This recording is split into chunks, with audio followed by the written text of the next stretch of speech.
Okay. The next speaker that we have, she has made the most efficient use of her passport by traveling to 27 countries. And two of them are brothers in arms against each other, Iran and Israel.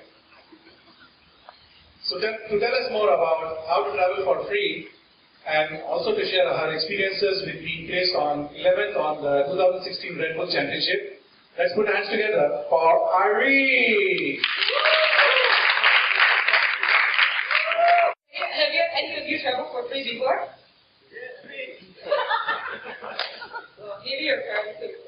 Okay, so my name is Irina. I'll give a bit of context first. So 2 years ago, basically, I went for the Red Bull Can You Make It competition. It's still going on every few years, where for 7 days you have to travel for free.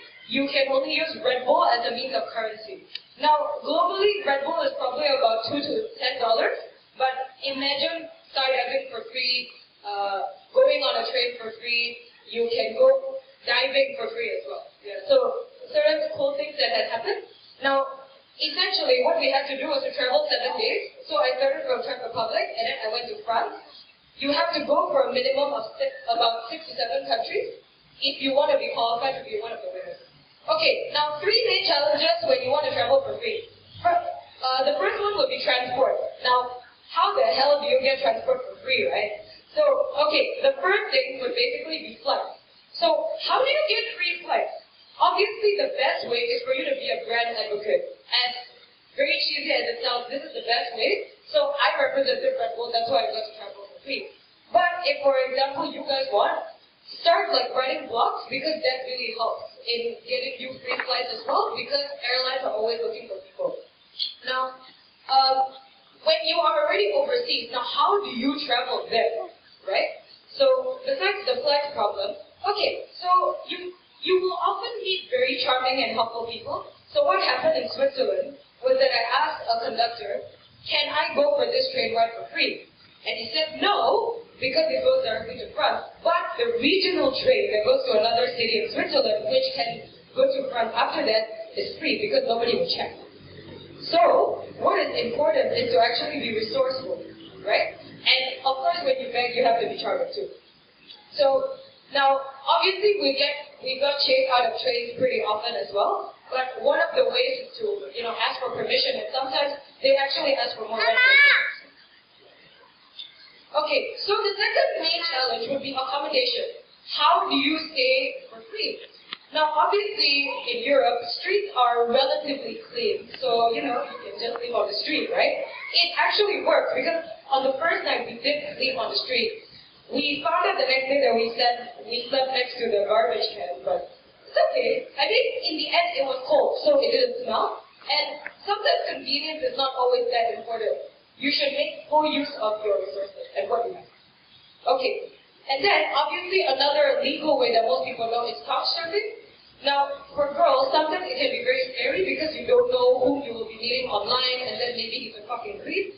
So, what you should be doing is going to the meetings and the meetups within those countries, and then find the people there. Because you will probably form a bit of a relationship, so trust is not as much of an issue anymore. So, and it also can verify which people are good and which people are creeps as well. Okay, so that would be for the accommodation part. Of course, it's also based on luck, right? So in Croatia, we actually found a hostel that were willing to host us for free for one night. We promoted them on social media. But I think what is interesting is that sometimes coincidences happen. So the owner of the hostel apparently was a friend of the Red Bull. So it was a real coincidence. But sometimes these crazy things happen. Now the third main problem is food and water. So how do you get those? So I have to break it to you, but food is like the least of your problems. Because when you travel for free, people will generally want to give you food. I swear. People are actually kind. There is hope in humanity. Seriously, because when we were traveling, we bought pre-canned food. We pre-bought the canned food. It was the worst decision because it was so damn heavy, and we didn't end up needing it in the first place. You can just ask people for food, and they will give you because they're like, okay, these three like Asian freaks, okay, we gotta give them something because they're not refugees here, right? So yeah, and seriously, because people generally will give you food. So we got free booze. There was like this German girl who decided to give us free alcohol because her friend had a birthday. And sometimes people actually will give you stuff. And people also gave us free burgers and free pizza as well. We didn't even ask for 3 pizza, but he gave us 3. So that was really, really good. And obviously, the main thing that we get from this experience was 3 things. First of all, sometimes it's better to say sorry rather than asking for permission. Really amazing, and it also tests your friendship with your friends, right?